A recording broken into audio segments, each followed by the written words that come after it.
Почитуван господин Мизо, денеска посетата на Охрид ја завршуваме со посета на компанијата Костал, германска инвестиција која работи во просториите на некогашно ЕМО, но и дополнително има изградена нова производствена хала, што значи дека нивните инвестициски намери се навистина сериозни. Покрај Костал, денеска ги посетив и домашните компании АСП ПАК и ЛТХ Леарница, сите три успешни компании со сериозен инвестициски циклус од околу 80 милиони евра. 60 милиони Костал, 15 милиони евра инвестиции на ЛТХ Леарница и околу 5 милиони на АСП ПАК. Во нив во моментот работат преку 1500 лица.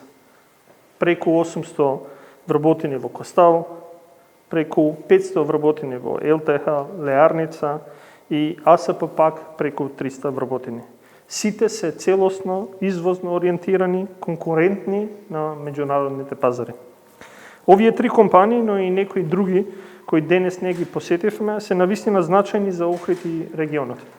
Создаваат солидно платени работни места, можност за младите да останат во татковината и тука да ја планираат својата иднина.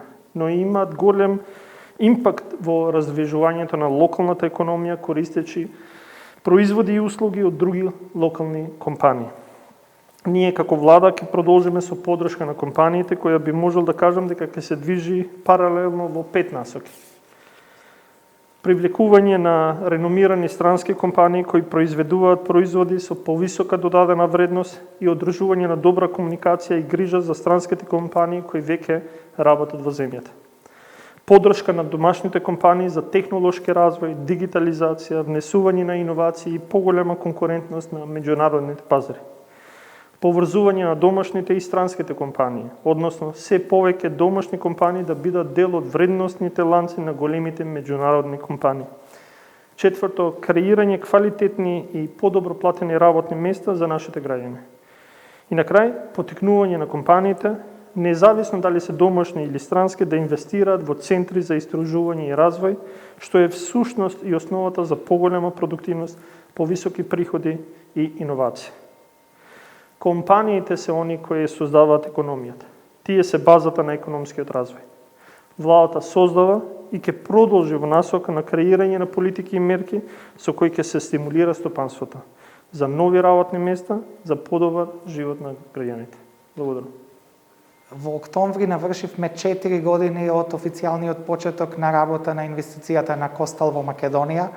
Во овие изминати 4 години креиравме над околу 850 работни места, инвестиравме речиси 60 милиони евра, но продолжуваме понатаму. Она што плановите на компанијата, како што беше на почетокот зацртано, без разлика на оваа глобална светска и здравствена и економска криза, на никаков начин не ги намали, нити пак ги пролонгира нашите планови. Ние продолжуваме со инвестирањето, продолжуваме со креирање на нови работни места, успеавме да го пребродиме овој период од изминатите 9 месеци без ниту едно отпуштање.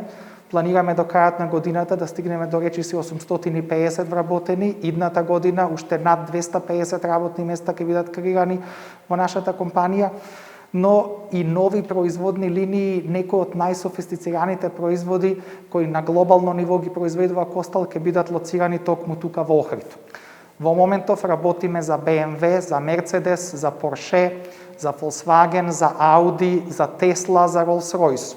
Но од идната година ќе започнеме да работиме и за Jaguar и Land Rover, што значи дека над 80% од нашите клиенти се премиум производители на возила во светот, кои може би не се на ист начин погодени од оваа светска криза, иако можеме да кажеме дека како компанија, но и тука локално, од нашите планови за оваа година, некаде реализирано до крајот на годината ќе бидат некаде околу 74 до 76% од она што беше планирано.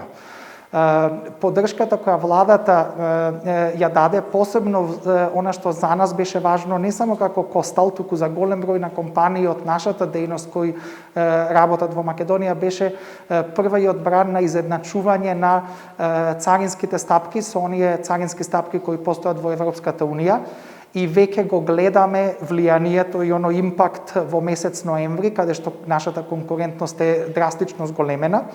Во разговорот денеска со вице-премиерот дефиниравме и како понатаму целиот овој процес заедно со Царинската управа ќе го адаптираме и ќе го усогласиме, за да се зголеми конкурентноста на сите наши компании, но истовремено разговаравме за кои се начините на дополнителна поддршка, така наречена aftercare и one-stop shop во процесот на решавање на проблемите кои компаниите ги имаат и се соочуваат во секојдневното нивно работење.